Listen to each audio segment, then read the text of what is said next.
Hi, everyone, and welcome. We will get started here in just about a minute to allow attendees to fully enter the webinar. Thanks for joining.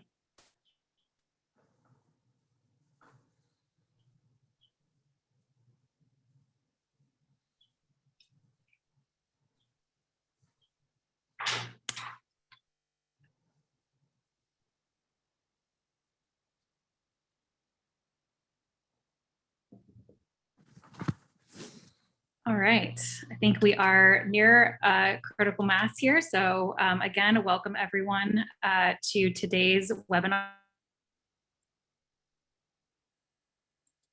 Our innovation group, and everything just crashed. Okay, maybe we're back.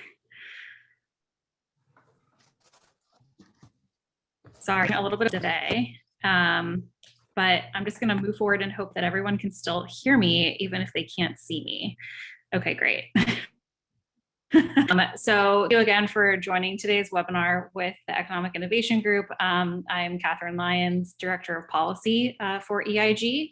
And I am really pleased to be joined by our moderator, Rachel Riley of Aces and Archers, and an esteemed group of panelists. We have Alex Flachsbart from Opportunity Alabama, Stephanie Copeland from 4 Points Funding, and Jill Homan of Javelin 19. And today we'll be talking about investing in rural and gateway communities. First up, we will this is our agenda. We'll be talking through Opportunity Zones updates, and then getting really into the heart of the presentations about investing in these communities. And you can see the agenda that we'll be covering and some of the topics we'll be covering in these presentations. This is being recorded. We will host, we will post this recording and a recap of the blog, or a recap in a blog form rather, of this conversation shortly thereafter.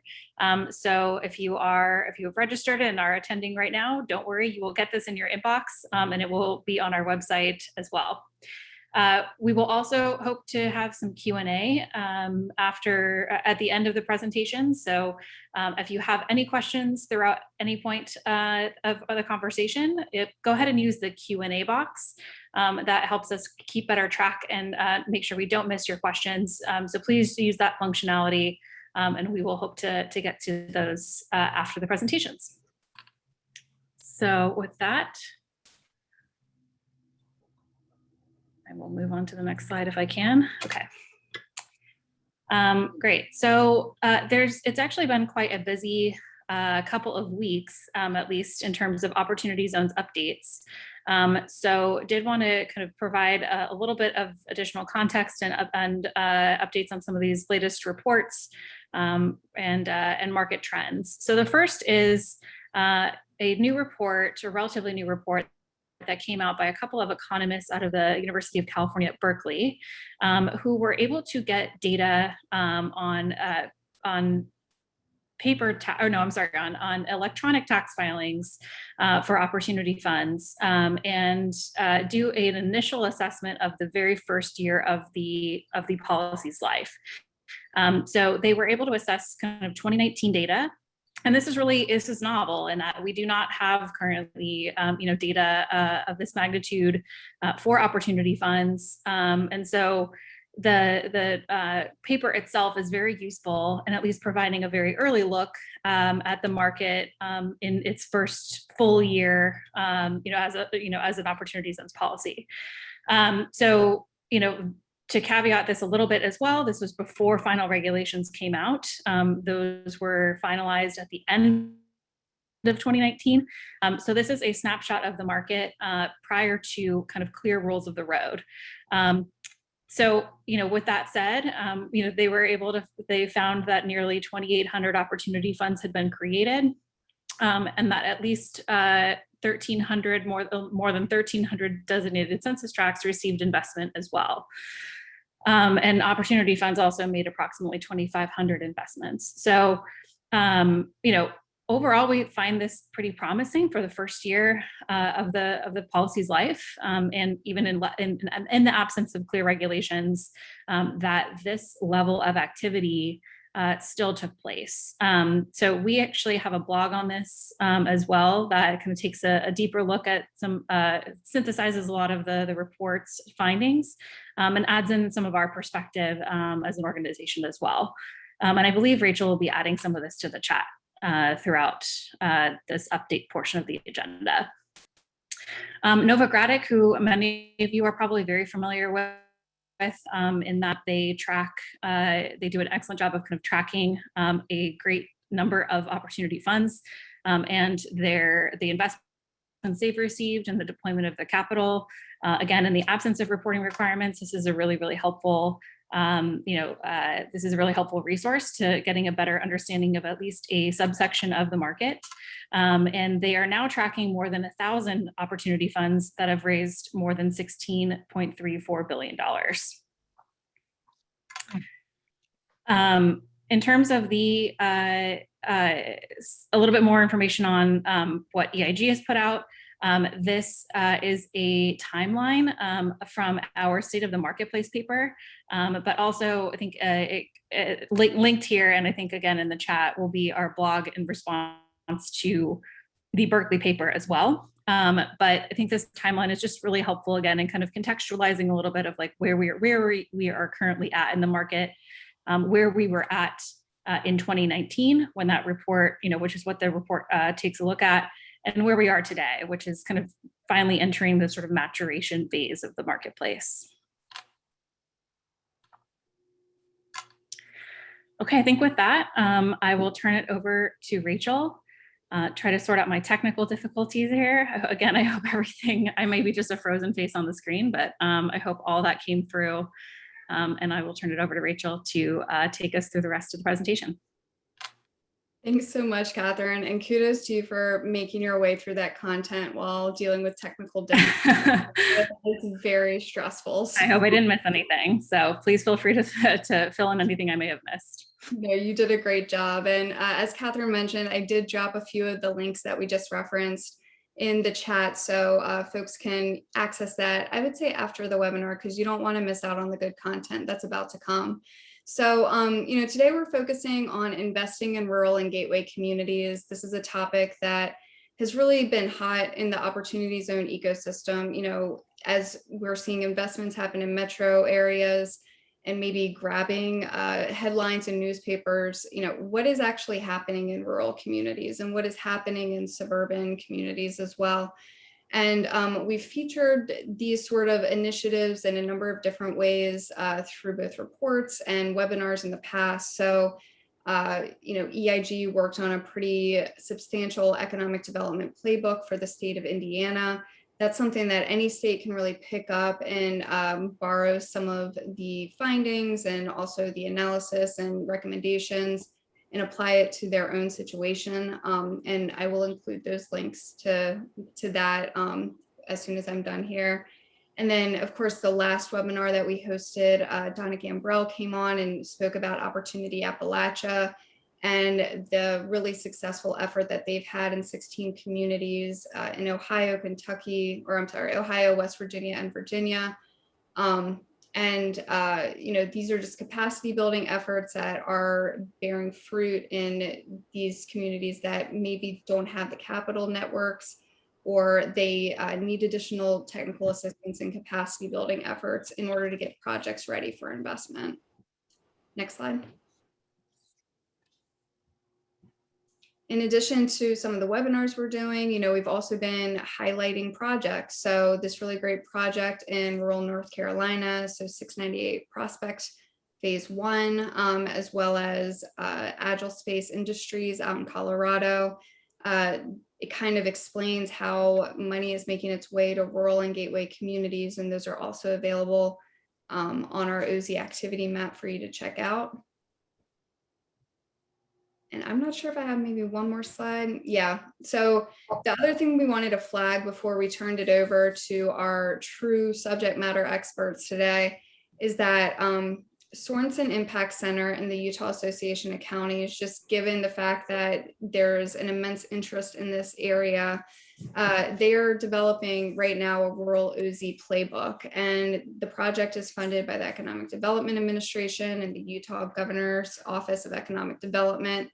And right now they're in the research and drafting content phase of this project. Topics are going to include a lot of the things that we always discuss with the Opportunity Zones Marketplace.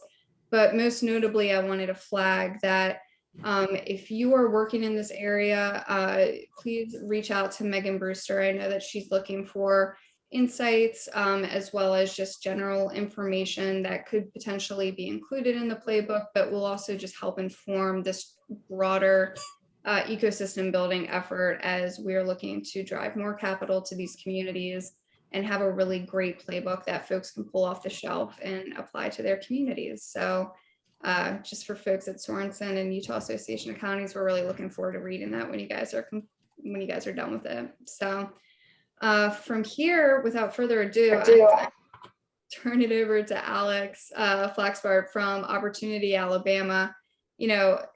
We spoke about Opportunity Alabama. Alex may not know this, but on our last webinar, even though he wasn't present because we're singing his praises, and they've had a really exciting announcement over the past week or so. So he's going to share more information on that, as well as just some of the work that he's done to help build the capacity of rural communities in the state of Alabama during the entire, I would say, market maturation or stand up of the marketplace in Alabama over the past couple of years. And Alex, I'll turn it over to you. Why, thank you, Rachel. It is always a joy and a privilege to be talking to people that are associated with EIG. So hello, all of you on this webinar, and Rachel, thank you for teeing it up. My name is Alex Flachsbart, founder and CEO of Opportunity Alabama. You can jump on to the next slide. No one needs to see my ugly mug for more than they need to. There we go, perfect. So for those of you who have never heard of us before, we are a 501c3 organization that is focused on being the economic development engine for Alabama's opportunity zones. And there's basically three groups that we work with on a consistent basis to effectuate that strategy. Group one are communities, and you see them kind of at the bottom of this graphic, even though they're in our hearts always on top. Two are our projects, which are primarily, again, given the nature of the way that OZ's evolved, a lot of commercial real estate, but some operating businesses as well, probably 70-30 in our pipeline right now. Three are investors, people that want to get engaged in this ecosystem, both local folks that have had a gain event and want to figure out how to redeploy it, cut some timber and had $1 million gain and want to figure out there's something local they can go do, all the way up to $500 million opportunity funds trying to attract them to come invest here. So that's what we do. We have programming and technical assistance around kind of each of these three groups. But I will tip my hand here. My heart is in rural. The big part of the reason that we stood up Opportunity Alabama the way that we did was because we realized that to authentically build capacity for rural places, you'd need to build a statewide network, just because there is so little. As y'all know, capacity in many rural places. They're not even an economic developer in many rural places. If we were going to build all the infrastructure to help communities understand and use OZs, we would need to do it on a statewide basis and then target our real technical assistance capacity building into rural. So if you go to the next slide, which would be great. Yep. This is, kind of some of the stuff that we have done over the last couple of years out of that ecosystem. It's been fun to see. We've done over 300 million worth of deals at this point, and have all kinds of fun real estate and operating businesses that we're tracking across the board. It's urban stuff like you see highlighted here, stuff like the American Life Building in Lakeview Green in Birmingham, but it's also stuff like in Heflin, Alabama, town of 5,000 people, a senior care facility, a $12 million senior care facility that is creating 50 new jobs. And actually opened in the midst of COVID, but opened nonetheless, and is now doing quite well. And that project was only possible because we came in and helped the developer figure out how to stack new markets tax credits, historic tax credits, state and federal, and then OZ equity. And when you do all those things together, the deal actually worked. The most recent kind of fun rural project that we helped to get done was in Selma, Alabama. the St. James Hotel, beautiful renovation of the hotel that is literally in the background of every picture that you've seen of people crossing the Edmund Pettus Bridge. It's right there at the foot of the Alabama River, and it has just an incredible legacy. Great developer out of Birmingham is the one who actually did the building, and we were able to pair him up with a CEI Bulos Wood Forest National OZ Fund, which has, in our experience, been one of the strongest at investing, one of the biggest national funds, got a national footprint at investing in rural places. We've loved working with them. They've looked at basically our whole pipeline and closed that deal as their first deal in the state. So if you want to jump on to our next slide. At the end of the day, what we realized was that the St. James, I hate to say this, but the St. James and Carolina Oaks are the exception and not the rule in rural places. And a big part of that was because there are very interesting and investable projects. We know this in rural places. Anyone who spends time in rural Alabama understands that there are investable opportunities. They just need to be nurtured a little bit. To give you an example, there is an incredible need for workforce housing in just about every county in this state. And I think those of you who live in rural would say the same. There are a couple of counties where there are large employers who would stand behind and be investors in workforce housing developments were they to come to pass, right? But who does the demand study? Who options the property? Who figures out the pro forma? Who's the developer? Right? These are questions that towns of 5,000 people have oftentimes a hard time answering, right? Without technical assistance, targeted technical assistance in a way that can actually help them build up deal flow. So we created a programming piece during the middle of COVID back last summer, called the Rural Recovery Accelerator, where we are very intentionally, we basically are now taking team time, team resources. We've actually built out a little staff of 3 that does almost nothing but this at this point. It goes around to rural communities across the state and spends, in 6 at a time, about 12 weeks with the community, working them through, what are the 2 or 3 most likely, tangible, investable projects that you could stand up as a community. Is it workforce housing? Is it a downtown revitalization project? Is it broadband? Is it retail? Is it a hotel? Is it a grocery store, right? And then doing the demand assessment, pro forma work, deal development around that, and leveraging our network on a statewide basis to kind of bring these deals together. That then lives, part 2 is a map, like basically like a guide to how they can actually get the project done. It's the Gantt chart for how they can accomplish it. And then part 3 is the marketing materials around the project. But the question for us had been, okay, so for putting everyone through their paces on creating these investable projects, I mean, I love CEI, Bulos, and Wood Forest and all of my fun national investors on this conversation, but like, we need our own money into these deals. And that's where OPAL Fund comes in. So if you go on to our next slide, great. So this is the vehicle that we just launched this last week, a couple weeks ago. So we decided that if we're going to get more projects done in Alabama, we need local dollars for local deals. And we need to do it in a way that can prove the thesis that you can do well and do good at the same time. So our fund is it's a commercial real estate oriented opportunity fund that we closed our kind of proof of concept round, if you want to call it that, in early March with about 13 million in limited partner participation, and are spending it on a mix of rural and urban projects that basically meet 2 criteria. One, meet 3 criteria. One, they've got to be capable of producing risk-adjusted market rate returns. And then 2, from an impact perspective, they've got to be able to do 2 things. One is be sourced, supported by, and engage community. Obviously, if you're coming out of a rural recovery accelerator process, you check that box very easily. And then 2 is they've got to authentically engage with minority women-owned businesses during the entire development cycle, all the way through management, lease up, and exit. And we're actually leveraging OPAL Fund as a vehicle for, I think, relatively creative, in a relatively creative way, trying to facilitate Black wealth creation in the state of Alabama, which is something we've been trying to do for a very long time.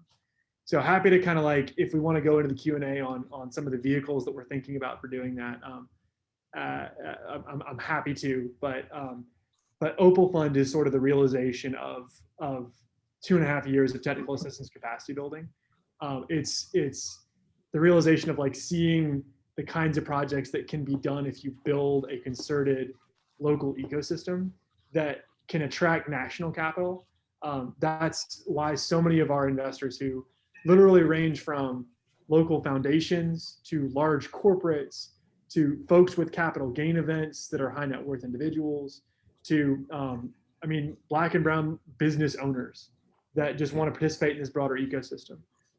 It's been a cool LP base to build, and it's one that's focused here, and it's helping us, by the way, if we can put a LOI on a project for 30, 40, 50% of the equity, it's so much easier to bring in that national capital for the remainder. So been fun to build this out. Looking at probably 3 or 4 rural projects right now, looking at a mixed use facility in the downtown, looking at a broadband project, looking at a kind of a workforce housing project in another geography. So it's been fun to build this out, but I've rambled on enough, and I think it's someone else's turn. No, it's really great, Alex, and congratulations. Like, I always go back to the original policy intent, right? And the original policy intent was to clue investors into opportunities that existed outside of, the concentrated areas where VC capital, would concentrate, right?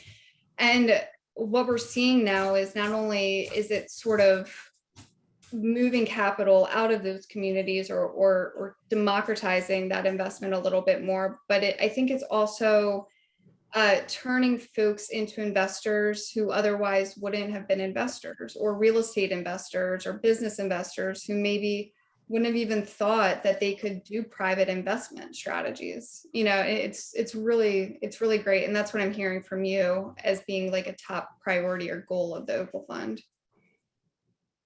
That's exactly right. It's a fun way to, we've got people that are thinking about investing in a impact oriented way that I think would not have ever thought about A, investing in their own backyard, B, investing in their own backyard in projects where we can leverage our checks to actually facilitate deals that are going to matter for community. So it's fun. Yeah. A new crop of true impact investors. Very cool. Thanks, Alex. All right. And so, as much as, did you want to share about this slide, Alex? I don't know. Yeah, no, this is a really cool slide. It'll be in the deck. This is our thesis on impact and impact creation. So okay, we'll keep moving. All right. So as much as we, brag on Alabama all the time, we always include rural Colorado in that discussion as well. And that's because of Stephanie Copeland and her team at 4 Points Funding and all the great work that they've done. Stephanie, I think, has been at the table for Opportunity Zones since day one in multiple capacities over the past couple of years. And so we could not have this conversation without her perspective. And so Stephanie, I'll turn it over to you.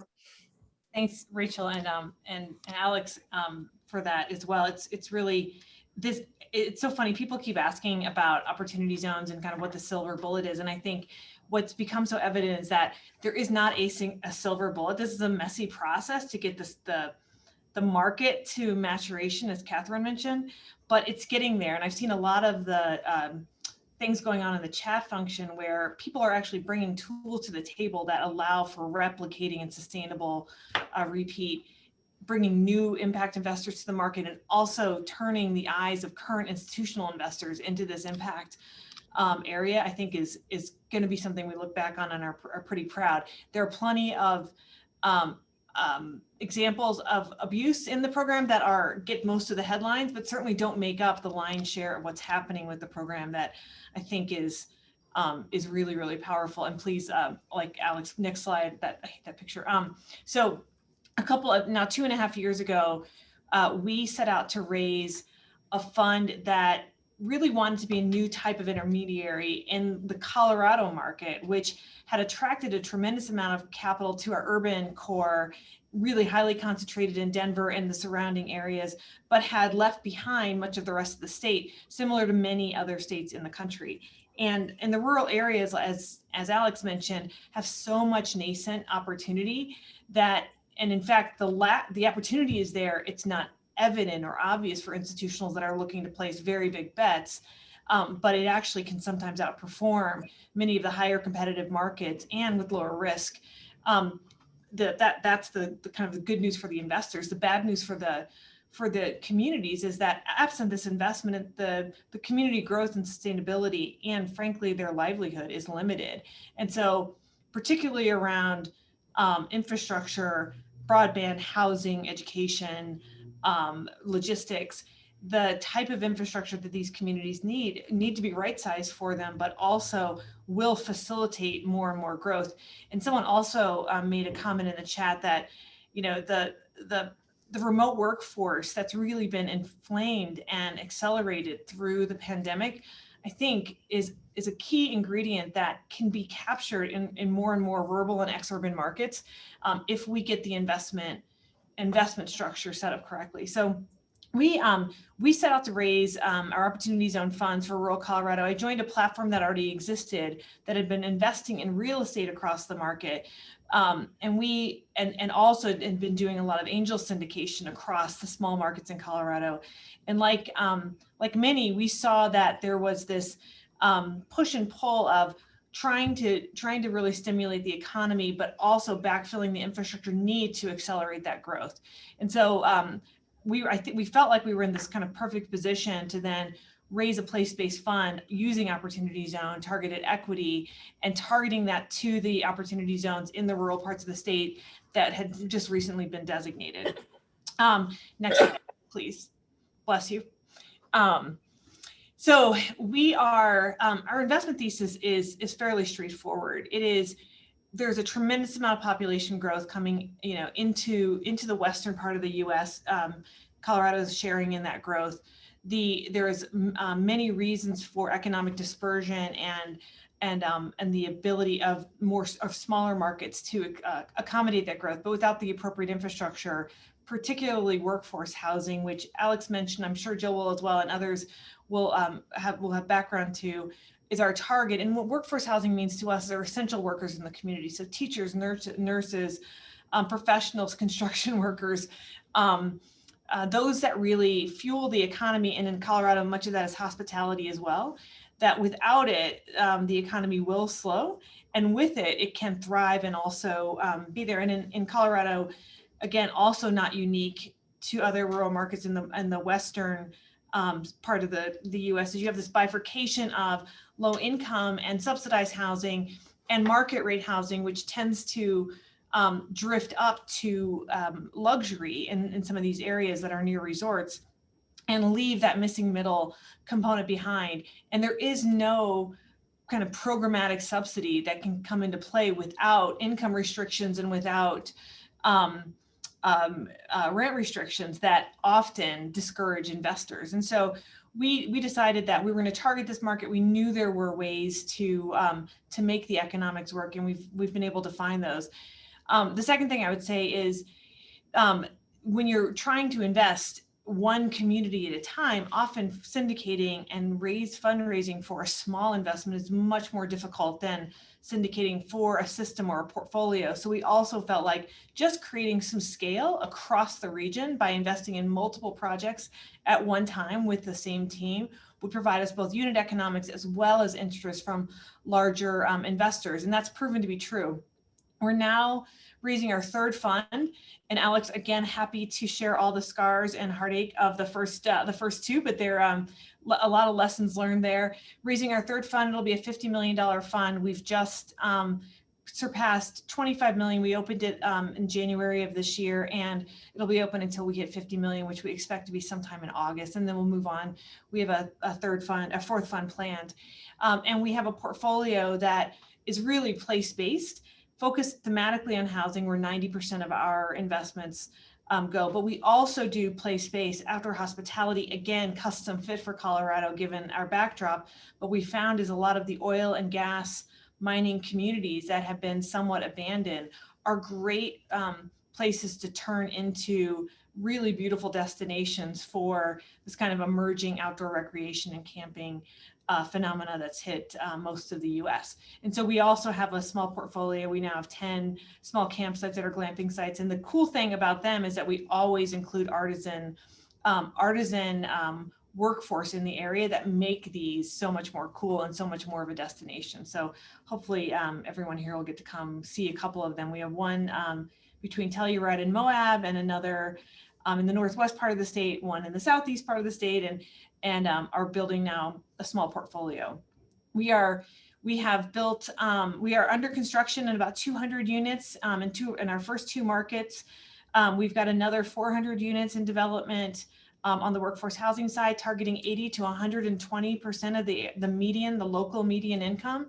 And we're also getting ready to launch a plan in even smaller communities to do just teacher and essential workforce, small, like 8 plexes, 16 plexes communities. We've just released an RFI with the state where communities can participate and show interest of having us come in and build that and provide for these kind of built for suit housing, both rental and for sale housing within one qualified opportunity zone business that sits across multiple locations in the state. And that is the first foray we're making into kind of doing a little bit more complex structures. We're now commingling some for sale and for rent in our QOZBs, as well as some in and outside of the opportunity zone, such that we can hit a larger swath of the region. We have about 200 investors. We've been fundraising one investor at a time. And as Alex mentioned, which I think has been also really phenomenal, is getting the smaller local investor to repatriate funds here and show this kind of virtuous cycle of both attention and investment in the local community has been a really eye-opening way to fundraise. We are now attracting capital from both coasts, from Texas. We've got multiple institutionals coming in from around the country that we also think is gaining the attention of those into smaller markets. We hope will bode well for other small market opportunities across the country. Next slide, please. I think that could be it. So this is just talking a little bit about our first projects in Glenwood Springs, which is a workforce kind of labor shed for the Aspen region. We just had our first HUD loan approved. It's 220D, which will be extremely attractive financing for this 100-unit development. We're targeting the rents here to right at 100% of the area median income for the workforce that comes up from Aspen. Grand Junction, which is a western, kind of on the border of Utah, economic hub for the state, and has been a focus for the state to create more diversity of location for economic centers in the state. We're building a campsite and a multifamily housing site on a revitalized part of the riverfront there, again focusing between 80 and 100% of the area median income. And then Camp V and Trail and Hitch are the first 2 campsites that we've launched. We converted both of these, were oil and gas entities that were serving the mining and oil and gas industry. They were left dormant, and we came in and converted them into kind of beautiful campsites with different attractions for destination, and created more economic vitality in these markets that had been abandoned. And in Trail and Hitch, which is in Meeker, Colorado, really small town. Across the street from now, there's been a wedding venue that's been planned, a brewery that's now open because of the campers that we're bringing in, and we're seeing more economic follow-on activity because of this anchor now that had otherwise been left dormant. I think that is my last slide. Yep, that's me. So thanks again for having us here. We think we'll deploy about $100 million of equity this year in the rural parts of the state, and we may do another 100 million, but we'll see how tired we are, and hopefully just hand it off to the platform to other people that can take advantage of this. So thanks for having me, Rachel and Catherine. Yeah, well, I want to encourage you to get sleep and be restful, but also want to encourage you to keep working because it's really great work, Stephanie. Thank you. And I have so many questions for for both you and Alex. And I see that there's a number of questions in the Q&A box that we'll get to after Jill's presentation. But I do want to make sure that Jill has time to present, because Jill is going to talk about two really exciting projects, one in Rhode Island and one in South Carolina. You know, a lot of times we get the question, how much equity investment or how much investment can a rural community or a gateway community absorb at one time or over the period of a 10-year investment term? And so, you know, Jill's going to talk about very large scale economic development initiatives in both of these communities. So Jill, I'll turn it over to you.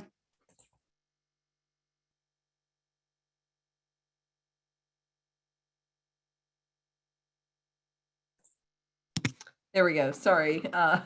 This is my first time on Zoom, so here we go. So appreciate the opportunity to speak with you all, and you know, just want to thank EIG for putting this together. You know, I know, as Rachel had mentioned, it's a policy intent to ensure that OZs, the tax incentive, really reaches from urban to rural communities. And also, you know, it's always just great to be able to spend time with Alex, Stephanie, and Rachel. And so they're really leaders in this opportunity zone space and making an impact in their communities. Just real quick, at Javelin 19, we're focused in three verticals. We develop in opportunity zones. We are advising family offices and investors in opportunity zones. And then we are also providing advisory work to real estate funds, primarily that are doing work in opportunity zones. And so I'm going to talk to you briefly about two projects that we're working with the fund team on. And the first project is in Pawtucket. So it's a project that is just outside of Rhode Island. So we have a little map here for most of y'all who may not be familiar with Pawtucket. It's just outside of Rhode Island. And the project is with Fortuitous Partners, and they're a real estate fund and also a sports anchored opportunity fund. And so next slide, please. Okay, great. So these give you the site conditions. And so the team at Fortuitous responded to an RFP that the city of Pawtucket put out. And what you'll see is there's a river right there. And in the river, in between on both sides of the river, they have secured site control of those sites. One site is in an opportunity zone, the other site is not an opportunity zone, but because of provisions of OZs, they're able to get some portion of the non-OZ side inside the opportunity zone, because that was contiguous property. But this gives you a feel for the current site conditions. You know, it's industrial. The city of Pawtucket is under 100,000 people. They lost their minor league sports team. And so what the business plan is Brett Johnson with Fortuitous Partners was able to secure the rights to a professional soccer team and is leading the charge to redevelop and build a soccer stadium with the real estate around it. And so we'll, next slide. And so this is the master plan for the project. And what you'll see in the upper left-hand corner is the 11,000 square foot stadium. And so that project and the team is moving forward and has formed a fund to start capitalizing the sports stadium and the sports team side of the project. And then you'll see the other components are really the real estate around the stadium. And so you have in two buildings, you have over 400 units. You have ground floor retail, on both sides of the river. And then you have an event venue in a small commercial facility. And there's a pedestrian bridge that connects the two components. And so a significant component of this project is that it's also I would consider it a public-private partnership in the sense that there's been both the city and the state have been great partners to work with and advance the project forward. So next slide. So what we'll show is our renderings of the project. And so this is the stadium rendering. Again, working on capitalizing the project right now as we speak. And then you'll see off to the left here is a residential rendering of a residential building that would be capitalized separately from the stadium. And this was, again, through the RFP process. And it was really Brett and his team had the vision for bringing this professional soccer team. And it was really relying on its success as being a professional soccer team owner in another location, which is in Phoenix. And he also recently delivered a new stadium in Phoenix. And so there's a terrific track record that the city and state were excited about. So we'll just flip through a couple of these renderings here. So again, this is looking at, and you'll see both sides of the river, where you have on the left is a soccer stadium and also the residential building with ground floor retail. And then on the right, you'll see a pedestrian bridge that's connecting to the other real estate components. And that's a food hall and also a residential building and event center. And so when all is said and done, when all is said and done, that project is projected to bring over probably about 1,700 construction jobs.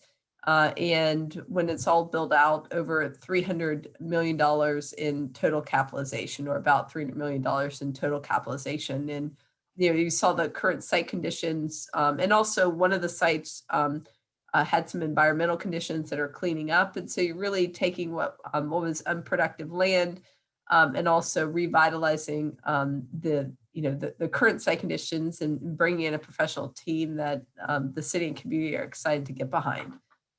So we'll travel south to South Carolina now, and we'll talk about a different project.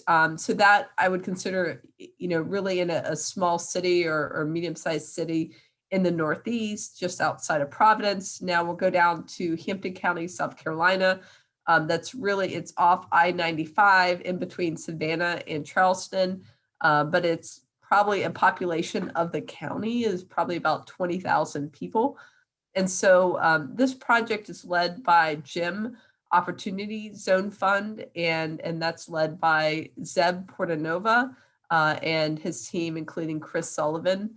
And really it was just thinking creatively about what they had a site and what can be done at the site.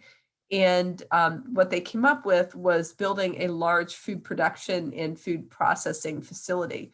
And I joined the team during COVID when we started having conversations about food supply security and just where our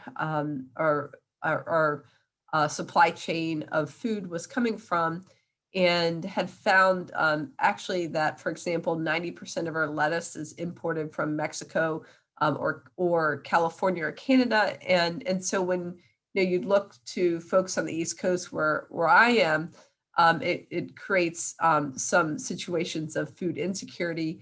And this was the concept also about this large facility can provide food security to a significant portion of the population. And so this food production and food processing facility includes tenants of Ledestri, Clearwater Farms, and Mastronardi. And so if we flip through, we'll talk about the components a bit. So next slide. So the components of the project will be, there'll be a tomato greenhouse, there'll be a leafy greenhouse, there'll be a co-packing facility, so essentially where they're producing pasta sauce, a distribution center where they prepare the fruit and vegetables for distribution to grocery stores, blueberries and also berries. And then there was also an energy component as well. The takeoff agreements are for the growers where you have Mastronardi buying what is grown, 100% of what is grown from Clearwater Farms, and in order to ensure that we're able to secure a grower there for the facility. And we'll do next slide. Okay, so sorry if you can back up one more. So the net impact of the project is about 1,500 jobs would be created. The whole project would be about $314 million. We've had a project announcement at the end of the fall of last year with the state of South Carolina. And we're right now in the midst of capitalizing the project. And the key components for this project were really finding tenants and finding such terrific, well-capitalized and also very successful tenants to work with the facility. And then just one other interesting point, back to the original point about food security, is that within 400 miles, which is what the USDA would consider locally grown, this facility could serve about 50 million people or 38 military bases. And so that's, it provides a strong food hub for the Southeast, and also right off of I-95, and again, near the ports. And so really great access for both growing in terms of the costs of the facility, as well as getting the produce out to the grocery stores. And then just the last slide is just about our best practices. And I thought Alex had some great ones, but just to bring up our best practices. And one is engaging, as I think about this, the similarities in working with the two projects, both of those, we engage very closely with the public partnerships. And so that's the city, the county, the state. It includes the Department of Commerce, Department of Agriculture, the economic development agencies. And so this can either be formal or informal in terms of, for example, in Pawtucket, we have a ground lease situation with the city. In the project in South Carolina, we're working very closely with the economic development agencies and have some support from the state government. And then, as Alex and Stephanie discussed as well, it's thinking creatively about solutions and business opportunities and utilizing, for example, the geography. And so what made the South Carolina project one of the strengths is the access to the highway off of I-95 for the project in Pawtucket. While on one hand, having the river cut the project, it also provides really just a wonderful natural resource to, for people to have walking paths along, and also to have views of the river. And then we've also utilized local, state, and federal incentives to help overcome the challenges. So these, grants, tax abatements, or other types of incentives. And then we're working very closely with the business, as I mentioned, the economic development community as well, for ideas. And so that's, just wanted to touch on a couple really quickly lessons learned and common themes between the projects, but happy to talk with you all, or if you want to follow up, we can talk more about these projects. So thank you. Thanks so much, Jill. And, as I'm looking at some of the projects that we discussed so far, I think it's really important to underscore the impact, right? Because, sometimes we have to think outside the box, especially in rural and gateway communities. Yes, housing supply is key, ensuring that there's enough housing and at affordable rates. That's critical. But things like the soccer stadium may not come up or be first to mind as an impact project or something that's going to be impactful for the community. But when I think about that project, as well as some of the hospitality projects that Stephanie mentioned, like these are creating destination centers within these smaller communities that otherwise there wouldn't be a reason for folks maybe to travel to those communities. and that has these like secondary economic or follow-on economic activities associated with them. It helps to drive tax revenue that communities can then reinvest in themselves, reinvest in their school system and their infrastructure. Obviously, it creates jobs. And so, just sort of making the case that sometimes on the surface, things may not feel like they're high impact activities, but it's important to be thinking about, for rural and gateway communities, impact may need to look a little bit different than what we're traditionally thinking about. Yeah, great point. And for example, the soccer stadium, it's it's not just for soccer. It's a place for communities to get together, concert venues, youth sports as well. So it's it's soccer at first glance, but I think it's also a way for the community itself to convene. That's awesome. Great. Well, okay, time for Q&A. Thanks so much, Jill. Appreciate it. Yeah, thank you. All right, so I'm just going to go through the Q&A as they came in. So obviously the first ones are going to be for Alex. So rapid fire, Alex. Can you define workforce development and this is important, and the who and what types of sustainable jobs are being created? So like, who is going to benefit from the work that you're doing, and what types of jobs are going to be created? So I'm like Stephanie. I'm looking at 80 to 120% of area median income, but I'm able to, because we have local workforce relationships, I'm able to flex that a little bit depending upon what. Basically, in rural, I'm looking, because it's normally 3 or 4 large local employers. I'm looking at what their pay scales are, and that's who my target is. Right? Like it's very easy to do. It's easier anyway, and that then helps suck, local employers into the conversation around actually, being involved in these projects.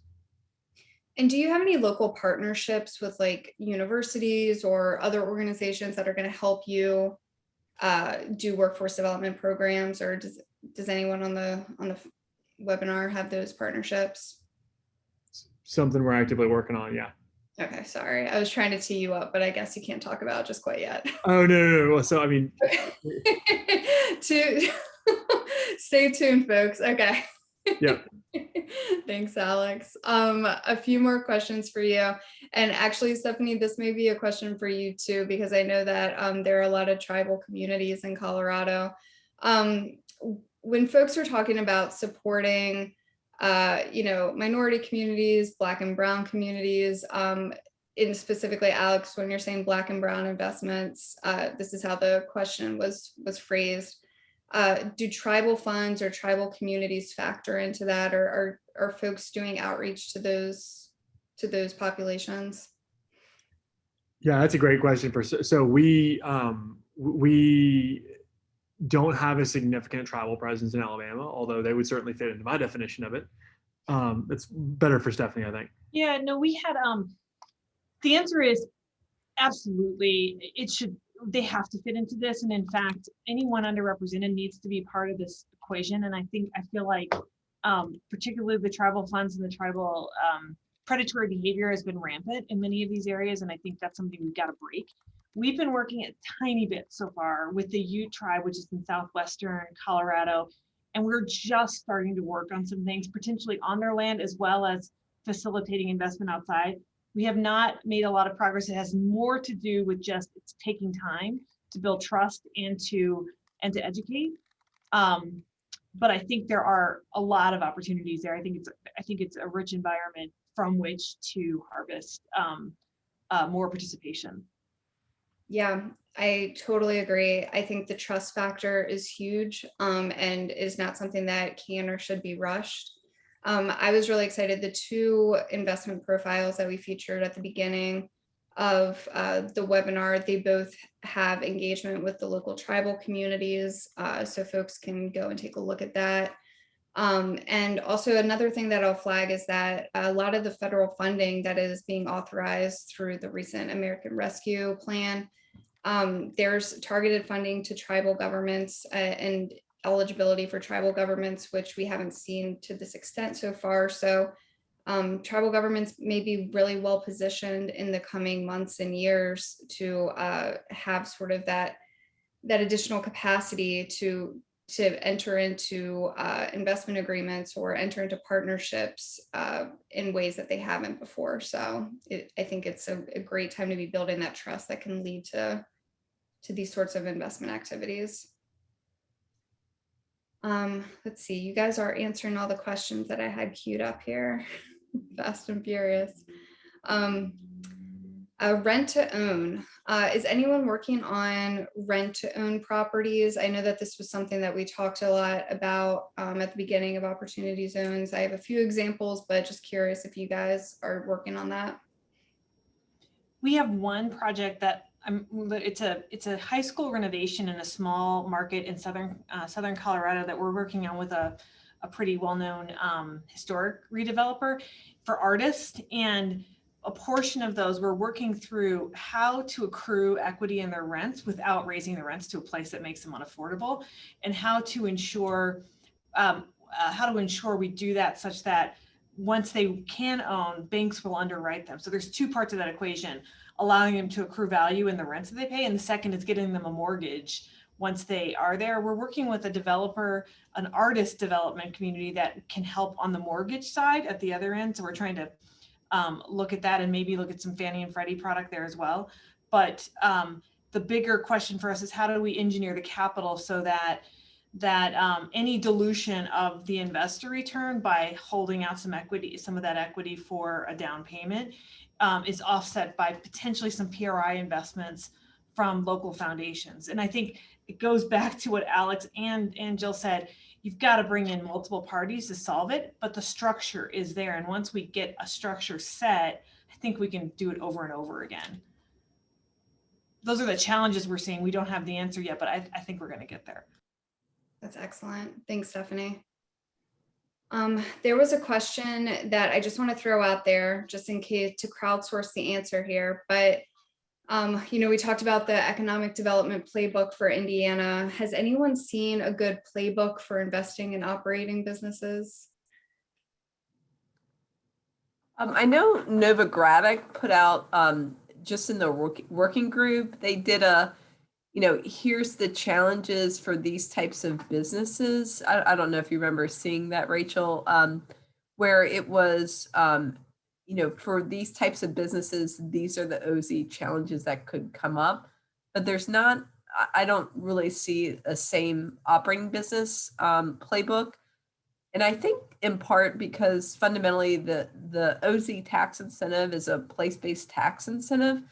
And where I really think on the business side, it really has to start first with a specific business and trying to fit that specific business into the OZ structure, because it's just more complicated than real estate, because your real estate isn't going anywhere. So that there's a lot of questions you don't have to answer because your employees are there, the real estate's not going anywhere. You own 100% tangible property, whereas with the operating business, there's questions that you have to go through this checklist. And so I found that's just really starting from, finding the business first that you want to invest in, and then trying to fit the OZ structure. Yeah, and within the Indiana playbook, and the link is in the chat, we do offer, or EIG offered a few examples of how investment is occurring in operating businesses, so that may be helpful. But I agree, Jill. Is anyone working on 170 exchanges in conjunction with Opportunity Zones?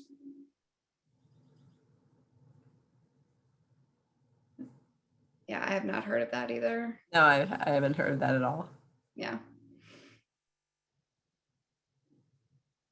Jacob, you can be the first. Yeah. That's right. You can tell us how to get it done. Okay, and then I think we'll probably close out on this question. I think I'm going to broaden this out to be just how can nonprofits engage with the work in Opportunity Zones? Can you guys, it's a very broad question, but I think an important one right now. I think the thing that is always hard with an incentive that is a market-based tax incentive for investors, I think it's been hard for the entire time for nonprofits and philanthropy to figure out how to plug in. And so what we've been trying to do, and it's actually worked well, is provide a structure where they can see exactly what their impact is and line it up with exactly the mission. So a lot, especially in housing, we've got 3 or 4 large foundations here that are very interested in providing more affordability as a determinant of health. And so what we've done is in each one of our pro formas, we've essentially said, if you come in here, you can buy down the rents by this much and or facilitate this many more units by coming into play. By giving them those kind of tangible examples, they then start looking for those examples, which starts creating a way they go. Now, I don't want to, that also sometimes restricts their thinking, but sometimes it's easier than having them come up with ways to do this. We also are supported by a family office and they provide us a lot of bridge capital that allows us to move through some of the financing complexity of these projects. It's another way philanthropy and foundations can help facilitate intermediaries. But we've been most successful when we've given them really tangible examples aligned with their mission to come in and help. And essentially say, you do this and you get this. Mm-hmm. Yeah, that's great, Stephanie. And the only other thing that I'll add is that sometimes we've seen the scenario in which a nonprofit owns land, and then the Opportunity Fund will work with them to JV on that project. And maybe the nonprofit is able to negotiate office space within the building, first right of refusal at exit, especially if they own the land and they don't give up that ownership during the investment period. So there's a number of examples. That specific example is called the Phoenix Center, or the Phoenix community in Columbus, Ohio. And we did an investment profile. So that's on our website if you guys want to check it out. Don't forget to ask your board for OZ dollars if they're tapped out on others, like Woodlawn Theater is a good example of that. And just building on Stephanie's point, I think fundamentally, since this is a market-based tax incentive and it's really, it's a tax incentive, not a tax credit. And so, for projects that can underwrite even to medium returns, so high, medium to low returns, those are projects that can be done in the marketplace. So it can either be done with current, let's stick on the real estate side for just a moment. These are projects that can get done with traditional real estate private equity, with impact equity, layering in maybe some new market tax credits or other tax credit incentives. But where I see nonprofits in particular, and continue on Stephanie's example in housing, is in projects that just don't underwrite, where current market rents, say, are $800 a unit, and it costs you $50 million to build it. And then at the end of the day, when you lease it up at prevailing market rents, the building's worth $30 million, you have a capital gap. And that's, these types of projects where it's going to take innovative structuring and tax credits and nonprofits. That's where I see a significant need for foundations and other organizations to help move projects forward. And especially, nonprofits can attract other foundations and others to help move these projects forward. And, even tying in Alex's work is, coming out of his, do you call it RRA? So coming out of your accelerator, it's focusing on 1 or 2 projects and then getting behind those 1 or 2 projects with the nonprofits and the foundations and bridging that capital gap. Because again, at the end of the day, the project underwrites to a 20 IRR, then that project can get done in the marketplace. But if it's something that underwrites to a -5 IRR, then it really needs some help, especially if it has impact on the community. Absolutely. Well, with that, we are about 5 minutes over. So, I didn't want to stop the conversation. It was really robust. And I just want to thank all of our guest speakers today for their participation and their great work within the Opportunity Zones marketplace. Everyone has been, I would say, involved since day one and have been such great champions of the policy and are continuing to do such great work. And really thank you guys for your expertise, your insights, and your time. So Thanks for Great. having us. Thank you so much. bye, everyone.